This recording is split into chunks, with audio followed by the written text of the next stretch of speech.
number of older adults, usually considered to be those 65 years and older, is increasing at a tremendous rate in the population. In addition, both the number of older adults surviving to their 9th decade and the number surviving to 100 years of age has increased significantly. Beginning in 2011, 10,000 baby boomers will turn 65 each day for the next 19 years. By the year 2030, it is projected there will be 70 million older adults. Patients over the age of 65 years undergo more than 55% of all surgical procedures performed in the United States. Many of these procedures are related to the increased numbers of chronic conditions which may accompany aging. It is important for perioperative nurses to understand the aging process and its impact on patients undergoing surgical interventions. The aging process. The aging process begins at birth. At first, the changes associated with aging are positive, adding function, abilities, and physiologic reserves until middle age or about the age of 40. Then, the process changes direction, leading to declining physiologic reserves in the body and reduced homeostatic mechanisms. These changes, while detrimental, should always be considered in the setting of the individual and their function. Older adults are a very diverse group. Life experiences, lifestyle, compliance with health maintenance create a very heterogenic population. These factors cause older adults to show evidence of aging at different rates and recovery from illness and critical health events at very individual rates. Most people are not affected by their loss of physiologic reserve and continue to function well.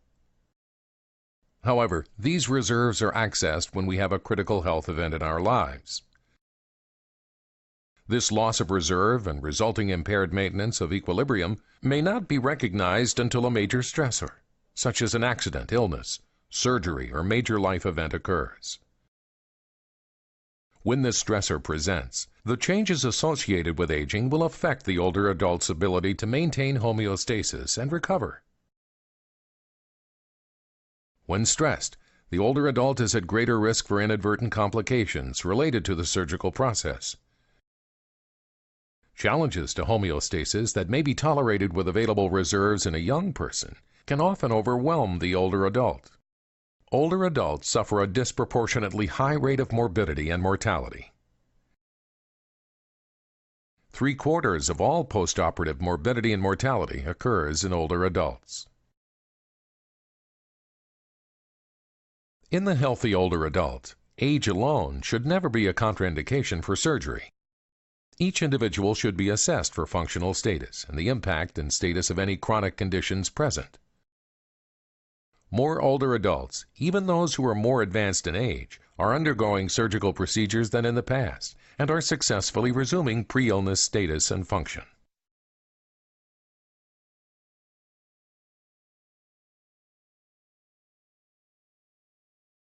Geriatric principles. It is important for the perioperative nurse to remember the following geriatric principles as they care for the older adult surgical patient. The age of 65 is an arbitrary age, selected due to usual retirement, and has no physiologic basis. Chronological and physiological age are not necessarily equivalent. Variability of function, presentation, decline, and recovery is likely to increase with age. It is better to address most physiologic and psychological issues in advance. How the procedure will affect quality of life is an important consideration. The perioperative nurse needs to develop an understanding of what the patient hopes the procedure will accomplish. This is important for all patients, but essential for the older adult. The focus of intervention should be toward the following goals: improve or maintain function, maintain dignity, maximize self-esteem, maximize independent function, minimize dependence, and relieve suffering with particular attention to pain. It is important to remember that palliation and comfort are just as important as a possible cure. Perioperative assessment. Do you have a pacemaker? No. Okay, I didn't think so, but we have to ask. Okay. Okay. Each patient must be assessed as an individual. Careful preoperative assessment and quality care can reduce the risks of complication and death. Individualized plans of care should be guided by the goals of the surgical procedure that were established preoperatively. The plan should also reflect the nursing process, which begins with assessment and includes evidence-based nursing research and best practices in the care of the older adult. This care is optimally offered using a multidisciplinary approach.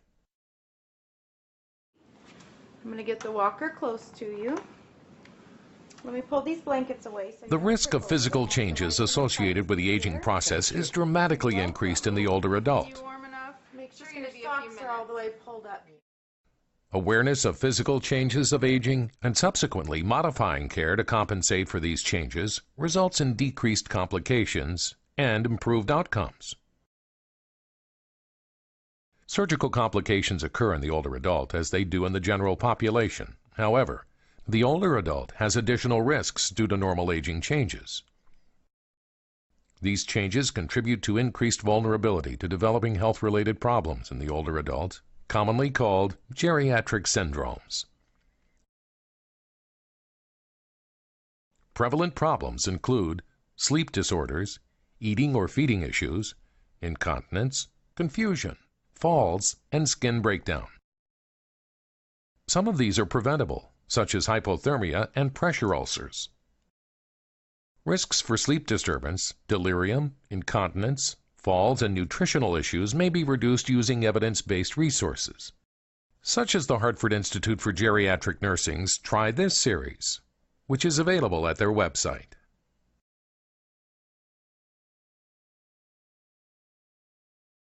Communication issues.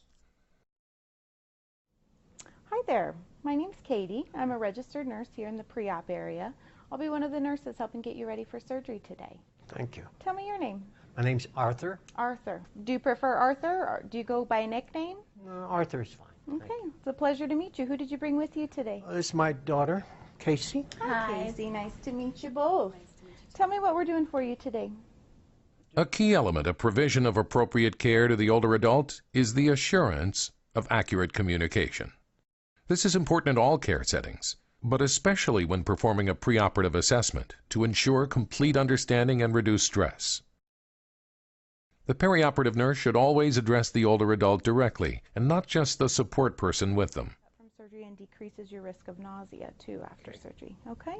The anesthesiologist will also ask you a lot of the same questions that we've talked about, but we all just have to be on the same page. Okay, Does I that make appreciate it. sense? Yes. Do you have any questions for me? No? Any questions? How long will the surgery be? The surgery can take anywhere from 2 However, hours. the nurse should validate comprehension on the part of both the older adult and their support person. The older adult should always be addressed as an adult. Healthcare professionals must be aware of and avoid elder speak. This communication style consists of simplistic vocabulary and grammar, shortened sentences, slowed speech, unnecessary volume, and inappropriately intimate terms of endearment. Begin conversations with the patient's title, such as Ms., Mr., Mrs., or Doctor, unless the patient gives you permission to address them by their first name.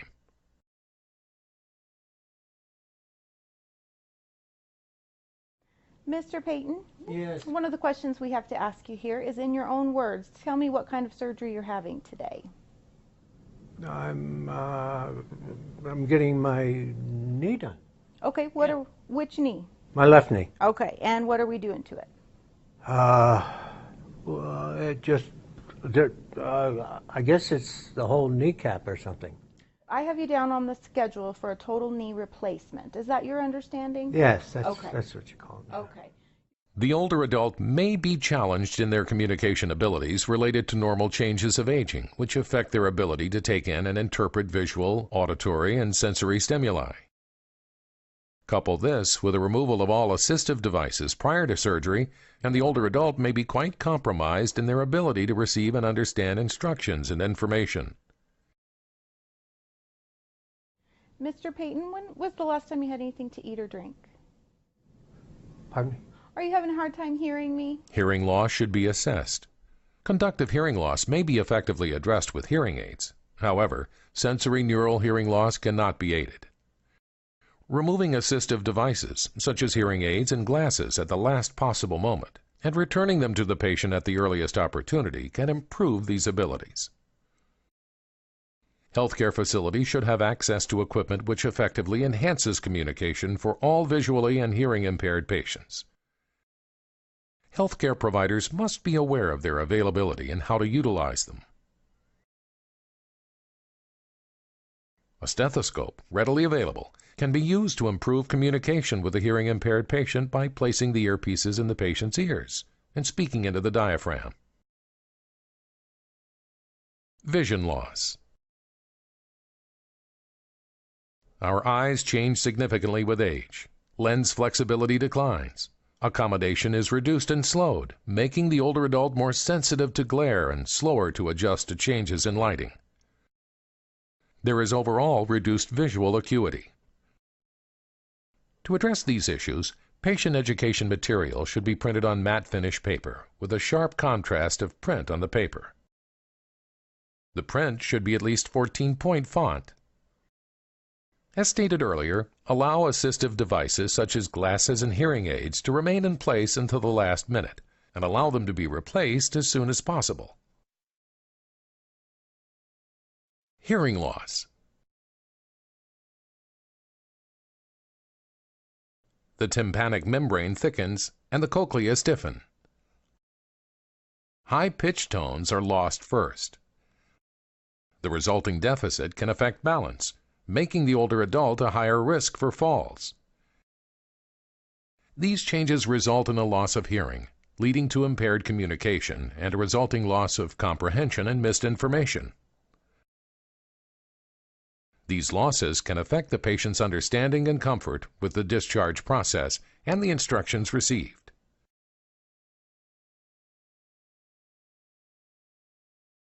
Integumentary and nervous system changes. Integumentary and nervous system changes result in an impaired ability for thermoregulation. The skin and subcutaneous fat layers thin significantly, and dermatomes decrease. There are several results from these changes. The skin becomes increasingly fragile, and tissue damage increases as the skin is more easily bruised. Healing is slower, which increases the potential for infection. The older adult has a lower response to threats such as herpes zoster due to dermatome decreases. Decreased velocity of nerve conduction leads to slowed reaction time, increasing vulnerability to burns from ice, warm packs, or hot water. The older adult also has less efficient vasoconstriction and vasodilation to compensate for temperature changes. This affects the ability of the older adult to maintain and regulate body temperature. Loss of body heat should be monitored and strategies employed to maintain body temperature. These skin changes also impact comfort. The older adult will likely appreciate warmed blankets in the cool OR environment. The same thinning of the dermis with loss of elasticity, turgor, and subcutaneous fat, coupled with the increased fragility of the capillary bed mentioned earlier, increases the risk for pressure ulcers and skin damage during surgery and the recovery period. Careful attention to pressure points and areas of stress during positioning is warranted. General physiologic changes. Physiological change is normal with aging, and it's important for everyone on the healthcare team, including surgeons, nurses, and anesthesia professionals, to be able to differentiate pathology from normal changes of aging, and to relate these changes to potential problems. For example, changes in body composition affect drug distribution and alter or delay elimination. Changes in the kidney affect fluid and electrolyte balance and drug excretion, even with normal creatinine levels. Skeletal changes affect intraoperative positioning, and fragile skin demands careful planning with perioperative activities, such as prepping and positioning. As men and women age, our bodies change as we grow from childhood to adolescence, to adulthood, to old age. The individual's bodily functions or biologic functions, which are age-related, peak around the age of 30 years and then gradually decline. This decline usually has minimal effect on function, but may be critical during periods of stress. Age-related changes are rarely significant enough to affect daily functioning. Visual and auditory changes can be compensated. Pathology, not normal aging, is the main cause of functional loss. For example, arthritis in the joints of the older adult can cause a loss of function in the joints affected. Lifestyle, behaviors, nutrition, and environment are all modifiable factors influencing function. A sedentary adult can improve or reverse a decline in exercise capacity and strength with aerobic exercise. All cells, tissues, and organs age. Homeostatic mechanisms such as temperature regulation become less efficient, and there is a loss of physiologic reserve and ability to compensate. These changes demand alterations to usual adult perioperative care. The older adult must be observed for subtle changes in vital signs, with early corrective interventions implemented. For example, dropping blood pressure and tachycardia can develop as a result of dehydration.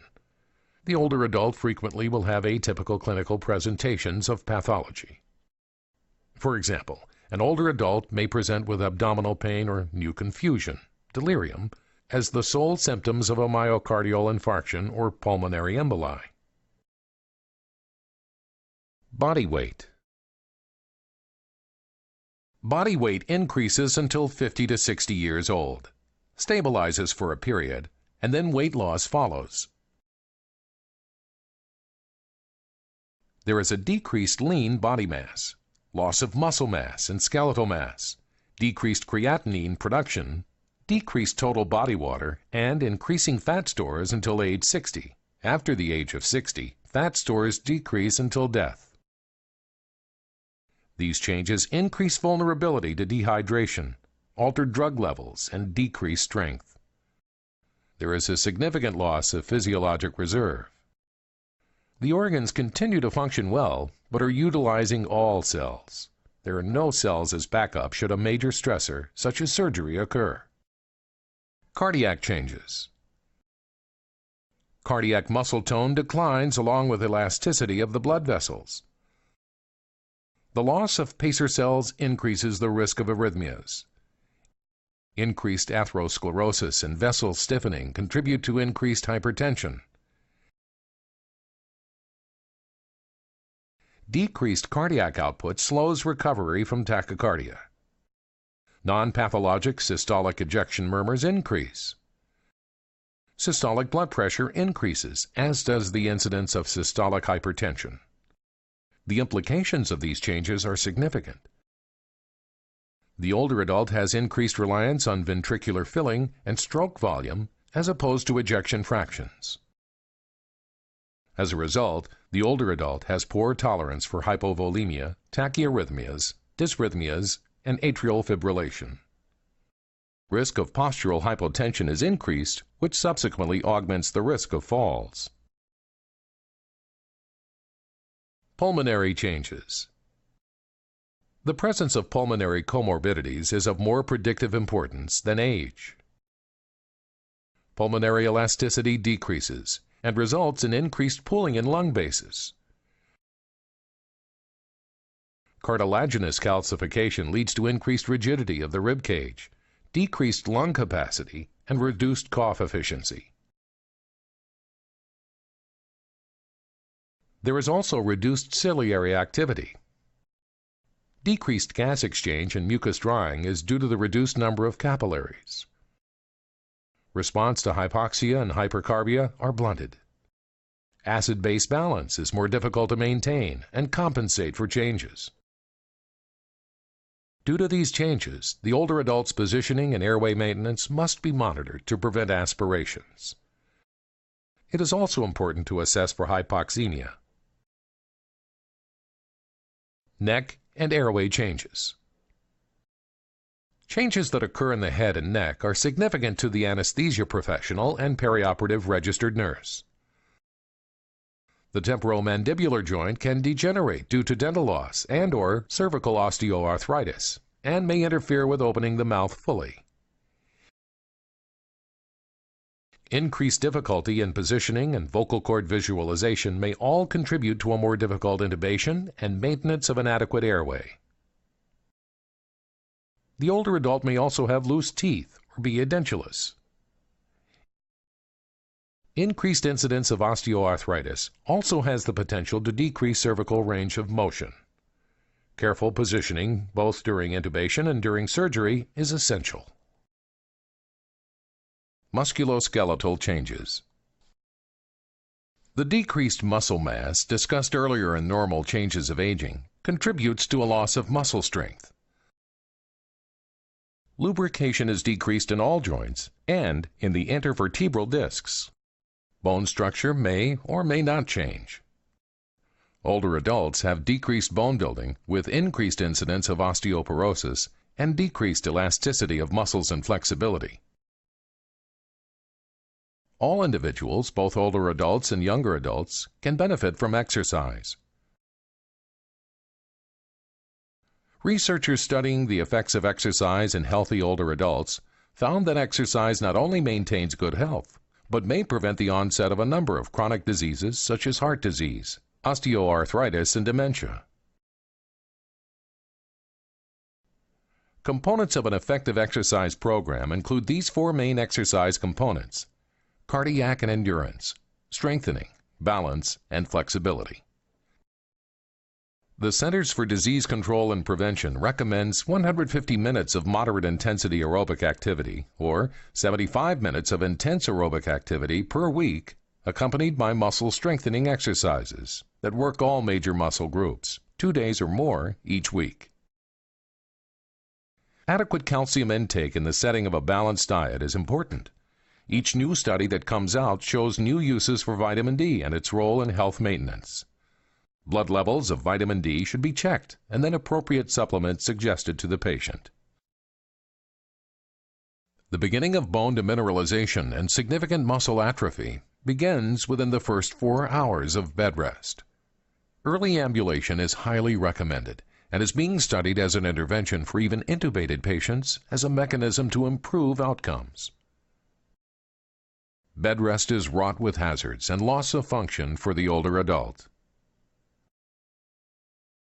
Falls become a greater issue with the older adult as the changes of aging take place. The changes to the auditory, cardiovascular, nervous, and musculoskeletal systems increase the risk for dizziness due to increased postural hypotension.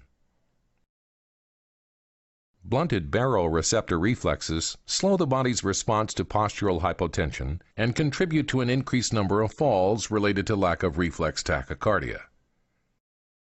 Changes in muscle mass and/or increased incidence of arthritis may result in the center of gravity changing in the older adult, coupled with a decreased or slowed ability to compensate for a loss of balance.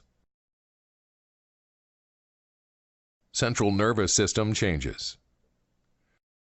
The effects of aging seen in the central nervous system include loss of dopamine receptors, decreased number of alpha adrenergic responses, and increased number of muscarinic responses. There is also a gradual loss of neurons, which may not be replaced by the body, and a decrease in cerebral blood flow due to the increased incidence of atherosclerosis, which, coupled with altered hepatic metabolism and renal excretion, affect the older adult's risk of adverse drug effects and sensitivity to all medications. Sensitivity to medications is seen particularly in the response to anesthetics, possibly due to their anticholinergic action, and also in response to opioids, benzodiazepines, and hypnotics. The older adult may also take longer to reach the therapeutic effect level, longer for medications to clear from their system, and is more prone to develop a delirium. Conditions most likely to predispose the older adult to developing delirium are dementia, medications such as anticholinergics, opioids, benzodiazepines and hypnotics, medical illness, fluid and electrolyte abnormalities, age, and male gender.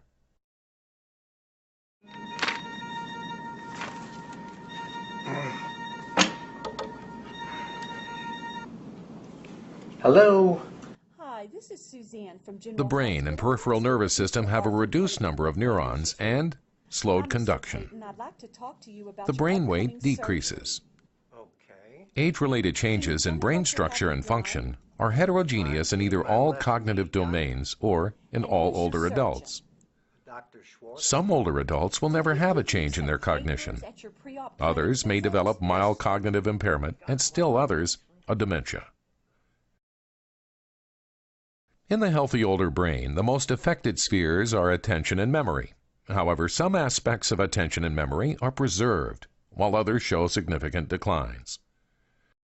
Perception shows a decline, but this would seem to be correlated mainly with declining sensory capacities. Multitasking abilities decline. Compensating for all these changes of aging is a sense of increased wisdom and happiness. Enormous variability exists across individuals.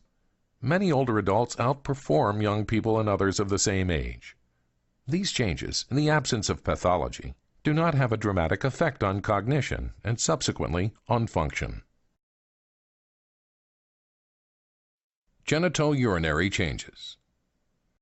The older adult experiences decreased renal mass and decreased renal blood flow.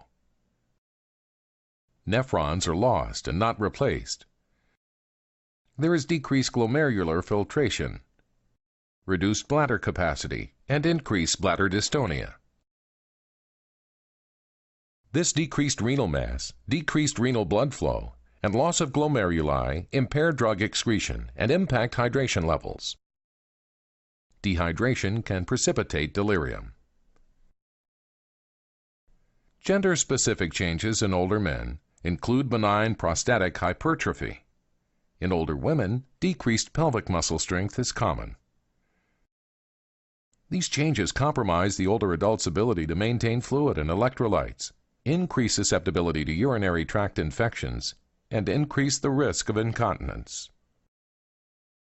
Now, using your knowledge and understanding of the normal changes of aging and their impact on the older adult in surgery, let's get to know Mr. Payton. It's time to make my pre-op phone call.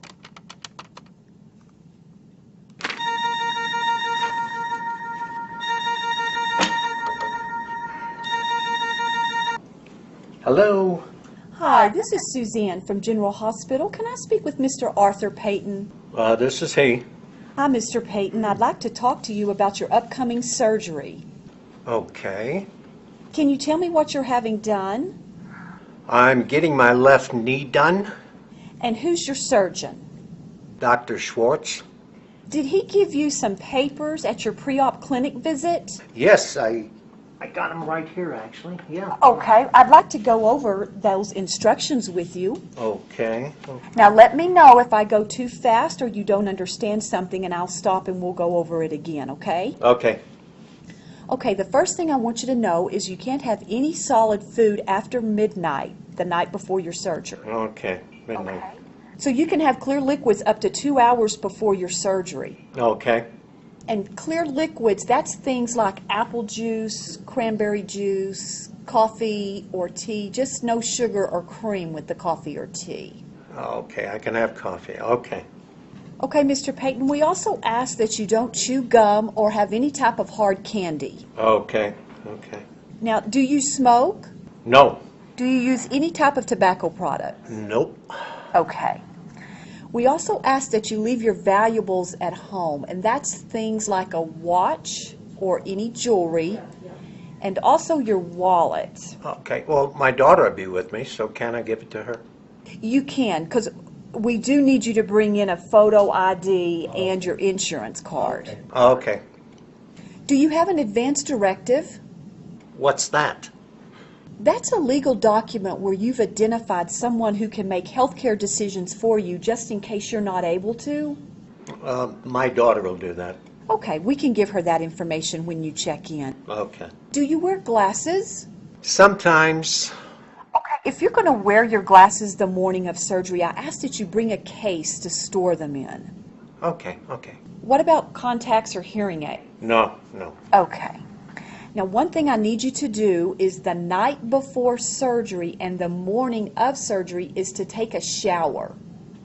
The night before. Yes, so you're going to take 2 showers back to back, and the reason we do that is to help decrease your risk of a surgical site infection. Oh, okay. Okay? In the morning too, you said? Yes. Okay. We also ask that you don't wear any cologne or no deodorant. Okay. And I want you to wear loose, comfortable clothing that's going to be easy to get on after your surgery. Okay, I got sweat clothes, so I'll wear them. That will be perfect. Now, you know you're going to be admitted to the hospital, so what you need to bring is a bag of your personal toiletries. You can leave it in your car, and then we'll send a family member out to bring it up to your room. Oh, okay. Okay? That's things like your toothbrush and toothpaste. How long am I staying in the hospital? Well, typically our total knee replacement patients stay anywhere from 2 to 3 days, and that's something you can discuss with Dr. Schwartz when you see him the morning of surgery. Am I covered by that, or? You are. Your insurance covers that. Now, I also want you to know that you have to have a ride home. You're not going to be able to drive home yourself. My daughter will be here. Okay. Now, what I'd like to do is discuss the medications that you're taking. Okay. And I would like to ask you to bring a list of your current meds with the doses and times. So can you bring a list of those medications? Yes. Okay. Now, can you tell me what medications you're currently taking? Ooh, okay. High blood pressure. Okay. Cholesterol. Okay. Thyroid. And, well, I got a little problem with my sugars, so So you're diabetic? Yes, I am, yeah. And what do you take for your diabetes, Mr. Payton? It's that blue pill, let me think. I know how to remember it by the baseball team, Met. It starts with Met. Okay. And it's the blue pill, so you do not need to take that the morning of surgery. Oh, okay, don't take. But I do want you to take your blood pressure medicine Okay, and your thyroid medicine with a sip of water. okay, Okay. sure. Now, are you allergic to anything? Not that I know of. I'm not sure. Okay, so what about latex? Does that sound familiar? Oh, yeah, no, I'm not allergic to it. Okay. Has anyone ever told you that you've been diagnosed with MRSA, VRE, anything like that? Are you kidding? What is that? Well, those are organisms that can be difficult to treat with antibiotics, so we like to know that up front. I have no idea. Okay. Well, typically, if you have had that condition, you would know. Oh, okay. Now, that's all the questions that I have for you. Do you have any questions for me? Let me think. I got all these papers, so I guess that'll answer most of it, won't it, for me, from the doctors they sent me?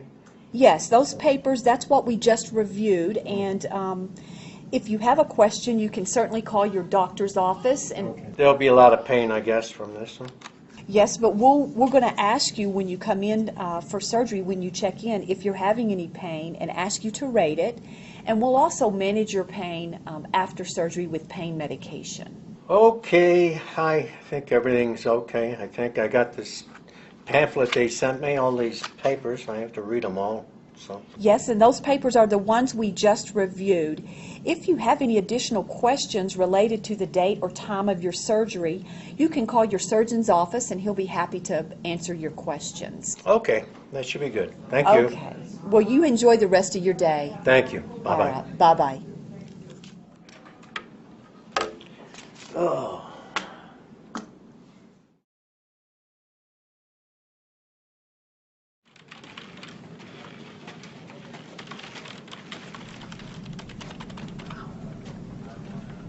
Hi. Good morning. Morning.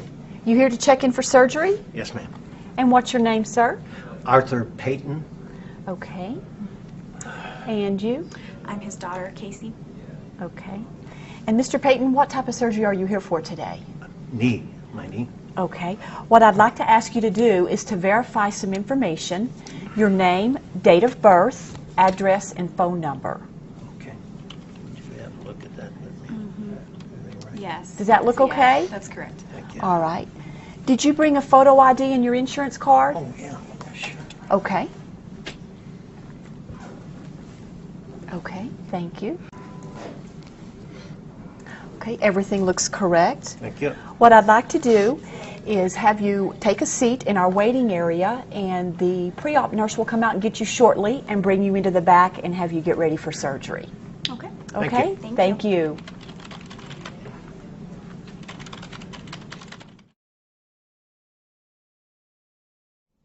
Hi there. My name's Katie. I'm a registered nurse here in the pre-op area. I'll be one of the nurses helping get you ready for surgery today. Thank you. Tell me your name. My name's Arthur. Arthur. Do you prefer Arthur, or do you go by a nickname? No, Arthur's fine. Thank Okay. you. One of the things we're going to ask you several times is what your name is. Let's make sure that this is spelled correctly. No. Do you need your glasses for reading? Sometimes.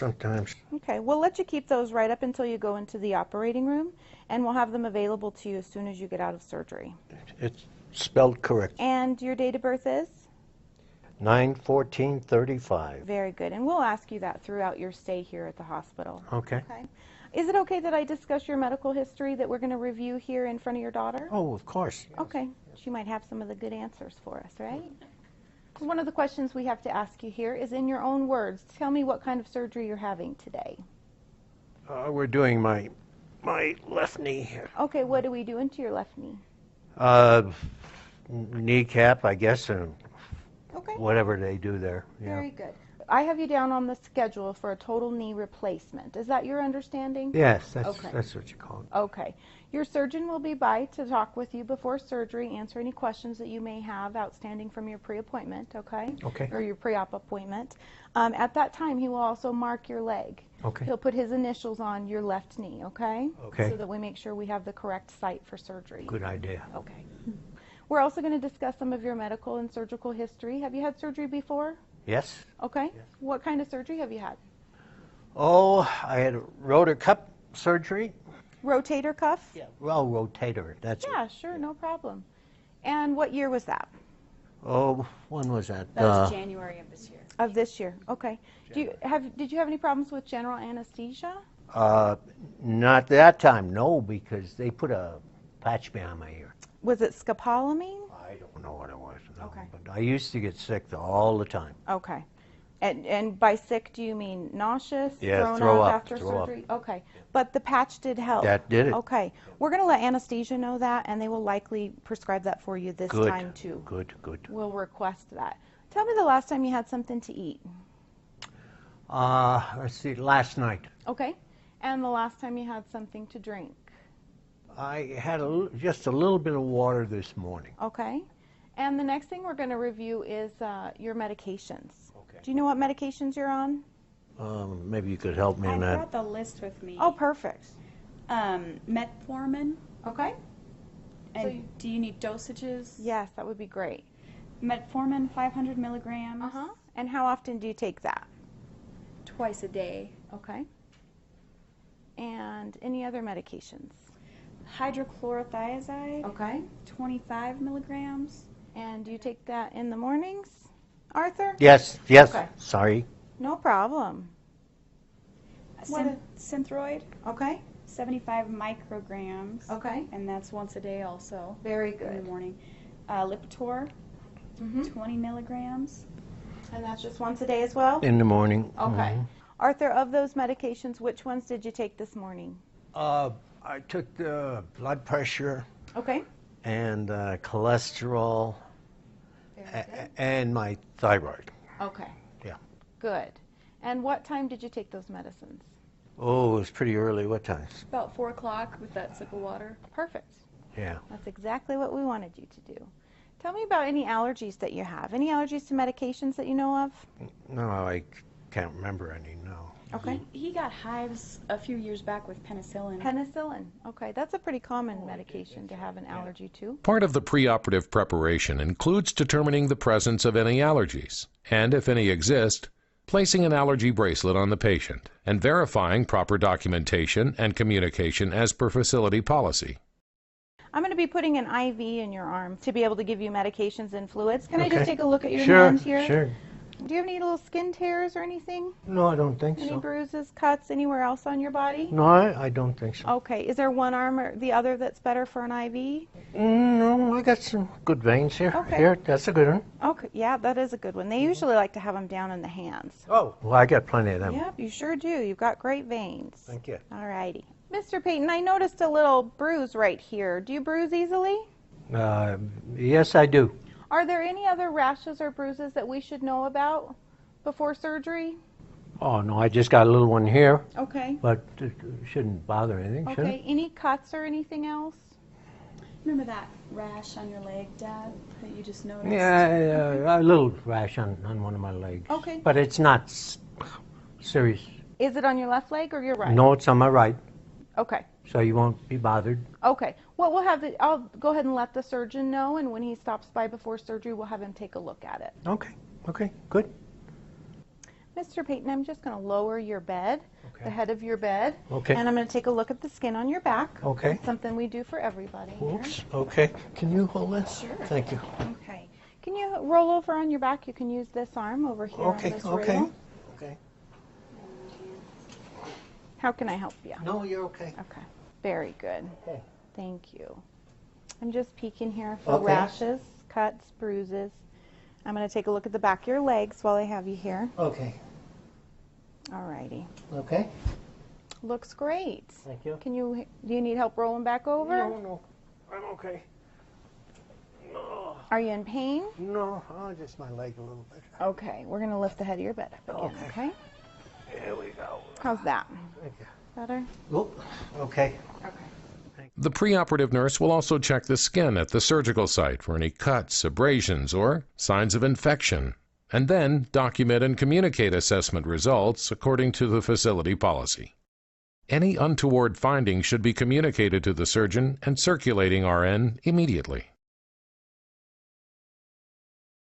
Any allergies to adhesives? Anything on your skin? No. What about tapes, dyes, any foods that you're allergic to? No. Okay. Do you have seasonal allergies? Just a little bit, Runny nose sometimes. Okay. Not much. Okay. Do you take anything for that? No. Have you been taking anything for pain for the knee? A little bit of ibuprofen. Okay. When was the last dose of that medication? I can't remember. I'm sorry. Okay. But you think it was about a week ago? Does that sound right, Arthur? Yeah, Okay. that's right. I stopped taking that. Okay. Very good. Take so many, I forget. It's easy to forget. Tell me about your diabetes. When were you diagnosed? Oh, how many years ago? I don't know. Probably 20 years ago. Okay. Is it that? But you've been controlled with the oral Right. antidiabetic. That's good. How often do you check your blood sugars? Generally every day. Okay. Did you check it this morning? No. Okay. We'll be checking it here in the pre-op area. When I Oh, start okay. your IV, I'll just take a little drop of that blood and put it in my machine. We'll be checking it periodically throughout your stay here as well. Okay. Okay? Okay. Anything removable in your mouth? Do you have partials, dentures, anything that comes out? No. Okay. Do you wear hearing aids? No. Okay. Are you hard of hearing at all? No. Okay. The reason I ask is because I want to make sure that we're able to communicate with you clearly. And if you aren't able to hear us, please do let us know. In the operating room, all of the nurses and providers will have masks on, so it'll be hard to see their mouths move. Okay. Yeah. So just if you can't hear us, please just let them know. Okay. Okay. Okay. We're going to go through some different medical history, okay? Any heart or lung problems for you? No. You ever had a heart attack? Nope. Or been told you had an abnormal EKG? Nope. Okay. Tell me about your thyroid. When were you diagnosed with thyroid problems? About a year ago. Okay. And you've been on the same dose of medication since the start? Yes. Okay, very good. And how high does your blood pressure run? How's it run? You mean how? What's It's your controlled. blood pressure been? Okay. No. On the medication that you're on? Yes. Okay, and you take that every day? Yep. Okay. Every morning. Okay. Other than the hypertension, which is high blood pressure, any other problems with your heart? No. Okay. No. Have you ever been told you had asthma or sleep apnea? No. Okay. I'm sorry. It makes me laugh because, well, my mom used to say it, you know, but Are you that you snore a lot? yeah, you know, so did she, so. That's okay. We don't mind in the OR. Okay. Okay. One of the other things that we're going to ask you again too is how much alcohol you drink every week, just on average. Be honest. Just a few glasses a week. Few glasses of Wine. wine. Okay. Yeah. I don't do good. any hard liquor. No 'Cause problem. that's bad for you. What about tobacco use? No. No smokeless tobacco? No. Not a smoker? Have you ever been a smoker? Yes. Okay. How long did you smoke for? Oh, boy. About 30 years. Okay. And when did you quit? 1974. Good for you. That's wonderful. And that'll help you in your recovery too. All righty. Have you ever been told you had a stroke or a TIA? I don't know what a TIA is. Okay, it's kind of, they call it a mini stroke. It's a transient ischemic attack. Nope, But never. as long as you haven't had one, we're good there. Tell me about any kidney problems for you? Nope, Any liver problems? Nope. That you know of? not that I know of. Okay. Any cancer history for you? Nope, Okay. And do you use oxygen at home? no, Okay. Do you have a pacemaker? no. Okay. I didn't think so, but we have to ask. Okay. Okay. Do you use a cane or crutches or a walker at home Nope. before surgery? Okay. Nope. And have you obtained that for after surgery? I understand Because they're going to get me one or something. Yeah. And what we're going to do is some training after surgery in the hospital. Training? The physical therapist will come meet with you, and they'll teach you how to use the walker. Oh, okay. Okay. Help you gain your balance. Okay. So what we're going to do is start an IV on you. Okay. And you'll be getting a sedative medication likely right before surgery. Okay. The anesthesiologist still is going to come by. Right now we're just going to hang some fluids. Okay. It gives you some electrolytes and keeps you hydrated for surgery. Okay. Your surgeon will still come see you. Okay. They Okay. will mark your leg like we talked about. The anesthesiologist will also ask you a lot of the same questions that we've talked about, but we all just have to be on the same page. Okay, I Does that make appreciate it. sense? Yes. Do you have any questions for me? No? Any questions? How long will the surgery be? The surgery can take anywhere from 2 hours to 2 hours and Wow. 2.5 hours.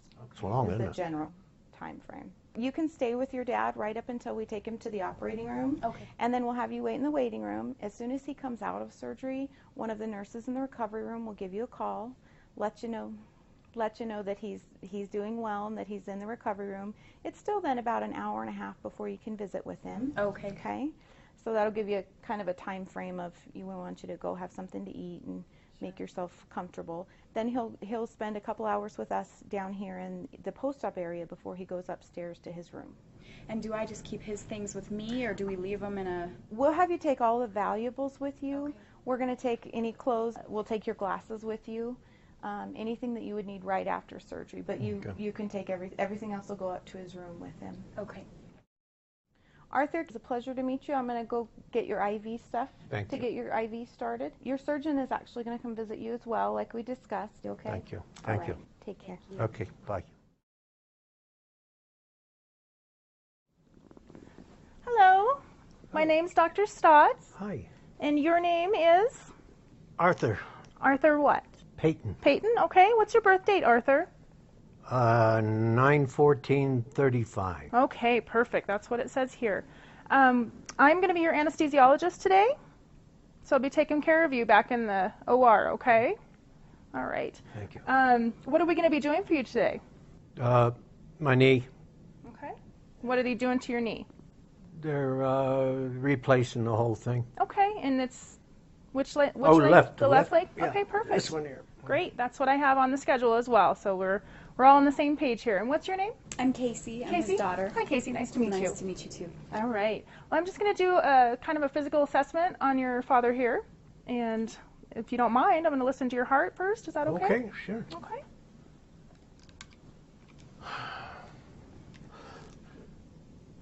Perfect. Okay, just go ahead and lay back here and relax. That sounded great. Everything sounded really well. Good. You have any implants or dentures in there? No, I have bridges, but they're... Bridges, do they come out? No. No. Okay, great. I have a consent here for anesthesia, and what we're going to be doing for you today is general anesthesia. That's where you're completely asleep, and you were aware that you were going to be asleep, correct? Okay. So the tube that goes down helps me help you breathe during surgery because you won't be moving. Okay? Okay, So we like to make sure that everything looks okay in there. We don't want to hurt anything. I understand. All right, great. So we've discussed everything that we plan to do for anesthesia, and I just need you to read this and then sign it when you're ready, okay? Glasses, please. Oh, sure. Thank you. You need your glasses for reading? Sometimes. Okay. Well, great. I'm glad you have them with you. Okay. Date it too? All right. Perfect. Okay. Thank you very much. Thank you. Oh, here. Thanks. Well, it's nice to meet you. We'll be taking you back for surgery here pretty soon, okay? Thank you. You're welcome. Mr. Payton? Yes. Hi. It's going to Hi. be about 30 more minutes. We think the surgeon will be ready to come and visit with you. Okay. Are you warm enough? Can I get you a warm blanket? Yeah, maybe you could. Yeah. Okay. Thank I'll you. bring you a couple blankets. Do you need anything, Casey? I'm okay. Thank Okay. you. Also, do you need to use the restroom? No, I don't. No. All right. I'll be right back with a couple of blankets for Thank you. She's nice, isn't she? She's a sweetheart. Yeah. Yeah. All right, Mr. Payton, I've got some nice warm blankets for you. What I'll do is I can get it closer to your body and we'll kind of trap the heat. Okay. I'm okay. Okay, Arthur, welcome to the OR. Hi, Arthur. Dr. Stotts from pre-op. Dr. Stotts, your anesthesiologist. Oh, I remember. Good to see you. Thank you. You ready? I hope so. Actually, you're getting a little too tighter. Oh, let's go down a little. No. Okay, Arthur, I'm going to have you sit up so I can untie the back of your gown. Okay. I don't want you to lay on a pile of knots. Okay. Here we go. Perfect. Okay. Okay. So the next thing we'll do when Dr. Stotts is ready is we'll have you slide over to your right. Okay. And I'm going to pull the gown out from under your bottom. Okay. As you Oh, you okay. cross. Okay. All right, guys. I'm ready. You want me to go? Yeah. You take your time, Arthur. Okay. If you need help, you just let us know, okay? We're right here. Okay. I'm fine. Perfect. Here we We're going to aim for this yellow donut-shaped pillow back I here. want you to scoot your bottom up a little bit higher. A little bit higher. There you go. Okay. That doesn't hurt your leg, does it? No. Okay, good. I'm going to take this on. Nice and centered there. I'm going to keep this arm over your chest because we're going to move this other bed away now. Okay. Ready? Perfect. How you doing? You warm enough? Yeah. You're going to do great. We're going to all take really good care of you. Okay? So, Mr. Payton, Yes. we're going to get you up and have you walk a few steps, okay? That's just so we know that you're able to get a couple steps in on your own, all right? Okay. See how you're doing. So what I'm going to do is lower this side rail. Just watch your elbow here, okay? And I'll just be right here beside you, okay? And we're actually going to go this way. So we're going to put your feet over the side of the bed. We'll support Swing you your legs here. on over, and I'll be right here behind you. How you feeling? We're going to have you dangle there for just a second, okay? Take some big deep breaths. Sit up big and tall. How's that feel? There you go. Does your head feel okay? Let me just... Yeah, Let's you just take sit a minute just a- sometimes. Okay. Keep your eyes open. I'm going to get the walker close to you. Let me pull these blankets away so you don't trip over them. I'll Okay. provide for your privacy here. Thank you. You're welcome. Oh. You warm enough? Make It's sure just your gonna be a few socks are all minutes. the way pulled up Yeah, here. they keep turning around. They're Yeah. too small. Well, we want these little grippers to be on the bottom. Those are going to help give you some stability, okay? Yeah. So before we actually walk, we've got to stand. Okay? Oh. Have you ever used a walker before? Just a little bit, maybe. Okay. So first thing I want you to do is Ooh. go ahead and stand up on your good leg. Ooh, yeah. Okay. Ooh. Yeah, how you doing? Okay, Doing before okay? we go anywhere, just take a couple big deep breaths. Okay. We're both here on either side of you, okay? Okay. Okay. When you feel like you're ready, you're going to advance the walker ahead of you about 4 inches. We're not going to take big steps. Can We're I just put gonna- pressure on this? Huh? You Put the walker first. Okay, there you go. Now step There towards you the go. walker with your good Oh, leg. the good one, yeah. Okay. You're doing just great. Wonderful. You feeling all right? Not too bad.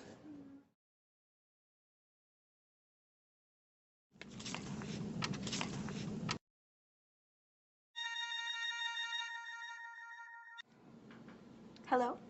Hi, this is Suzanne from General Hospital. Can I speak with Mr. Arthur Payton? Sure. It's for you, Dad. Oh, who is it? It's somebody from the hospital. Hello. Hi, Mr. Payton. This is Suzanne from the hospital. How are you? Oh, I'm okay. Well, I'm calling to see how you're doing after your total knee replacement. Not the best, but, you know, what do you do? Okay, well, let's talk about that a little bit. How's your pain? How's my pain? Are you having pain? Oh, are you kidding? Yes. Can you describe your pain for me? It's in my knee. Is it sharp and stabbing or dull and aching? It's aching all the time. Okay, are you taking your pain medication? Yes, I am. And is it working at all? Yes, it helps. Yeah, I don't like taking it. It upsets my stomach. Yes, it does have a tendency to do that. And one thing I do want you to know that your pain medication won't completely get rid of all your pain, but it should take the edge off of what you're feeling. Is it doing that? Yeah, okay. One of the side effects of pain medication is it decreases your appetite, and sometimes it can make it difficult to go to the bathroom. Are you having any of those problems? A little bit, yeah. Okay. Now, did the doctor give you something to take to help you go to the bathroom? No, he didn't. No. Okay. Well, it might be a good idea to give him a call and see if he thinks you could use that. It sounds like you could.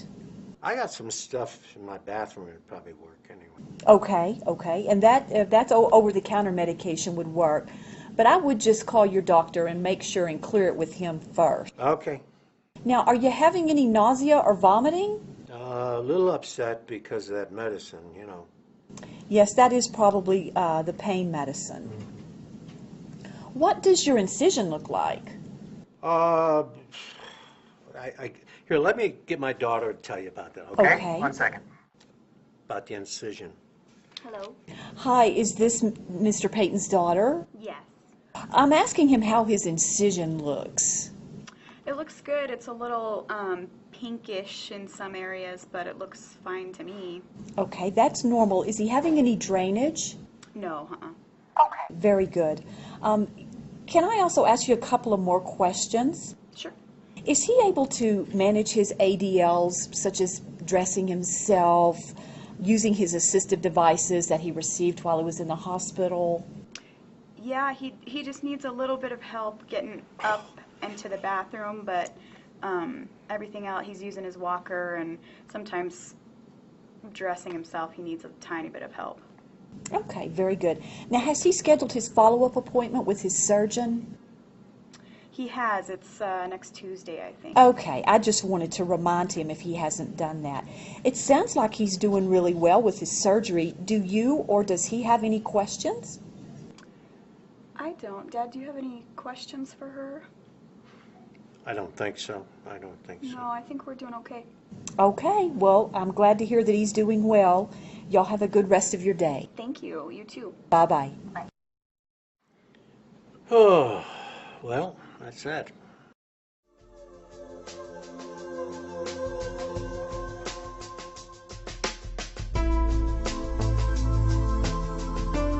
Normal aging does not always cause impairment. The cumulative effect of chronic disease and how well the chronic diseases were managed impacts the function of the older adult. These factors increase the risk of losing function and development of one or more geriatric syndromes. The older adult has less physiologic reserve than a younger person, and any loss of equilibrium increases the risk of adverse events and complications. Surgery remains a viable therapeutic option for older adults. Surgical and anesthetic advances have reduced the mortality for the older surgical patient. Age should not be ignored, but the individual patient must be assessed for their function and their own unique characteristics. The older adult presents a management challenge due to risk factors, comorbid disease, and loss of reserve. Surgical risk is higher in the older adult, but with careful evaluation, the benefit should outweigh the risk. Attentive perioperative assessment and management minimizes complications and results in improved outcomes for older adults.